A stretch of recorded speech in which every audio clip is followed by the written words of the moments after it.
GST registration लेने के बाद ये जो प्रोप्राइटरशिप फर्म वाले हैं ये एक थोड़े से शानपत खेलते हैं, चालबाजी खेलते हैं। ये कहते हैं सर एक काम करता हूँ ना, अपने करंट अकाउंट में पेमेंट नहीं लेता और पेमेंट मैं यूपीआई या किसी और के थ्रू ना अपने सेविंग अकाउंट में ले लेता हूँ, पर्सनल सेविंग अकाउंट में। और फिर एक्सक्यूज़ ये देते हैं, उनका एक बहाना ये होता है कि यार जो सेविंग के ट्रांजेक्शन है वो बिजनेस ट्रांजेक्शन तो है ही नहीं। भाई नहीं है, लेकिन वो नहीं है जो आपके रिलेटिव या सिक्योर्ड लोन या अनसिक्योर्ड लोन इसकी फॉर्म में गई है। आपने जो माल बेचा, सर्विस दी, उसका पैसा अगर आपने अपने सेविंग अकाउंट में ले लिया तो उसकी भी तो ड्यूटी बनेगी ना सर, वो भी तो डिस्चार्ज करनी पड़ेगी। तो थोड़ी सी शांति कम खेलो, जितनी भी पेमेंट है वो अपनी करंट अकाउंट में रिसीव करो जो बिजनेस वाली है। पर्सनल कुछ भी हो सकता है, जैसे रिलेटिव से आ गई, वाइफ से आ गई, बच्चों से आ गई, ठीक है, छोटी मोटी ट्रांजेक्शन हैं वो अलाउड है, कोई दिक्कत नहीं है। लेकिन बिजनेस रिसीट जो भी है, यानी कि माल आपने जो भी बेचा है या फिर सर्विस आपने जो भी दी है, उसकी पेमेंट आपको हमेशा हमेशा अपने करंट अकाउंट में लेनी पड़ेगी। और फिर जितनी भी जो ड्यूटी है वो आप पे करिए। ड्यूटी का मतलब है जो भी आपका ड्यू टैक्स है।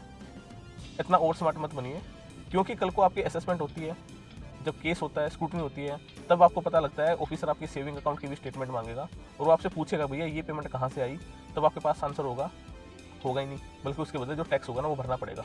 तो बेटर ये है आज से ही सावधानी बरतो, अच्छे से काम करो, ठीक है, और साफ सुथरा काम करो। अपना जो भी जीएसटी की लायबिलिटी वो टाइम से पे करो भाई, ठीक है। इधर उधर की बातें सोचने से कोई फ़ायदा नहीं है। जितनी भी पेमेंट आ रही हैं उसके बदले में अपना टैक्स इनवॉइस जरूर से भी जरूर रेज करो, नहीं तो लेटर ऑन आपको पेनल्टी भी देनी पड़ेगी, इंटरेस्ट भी देना पड़ेगा।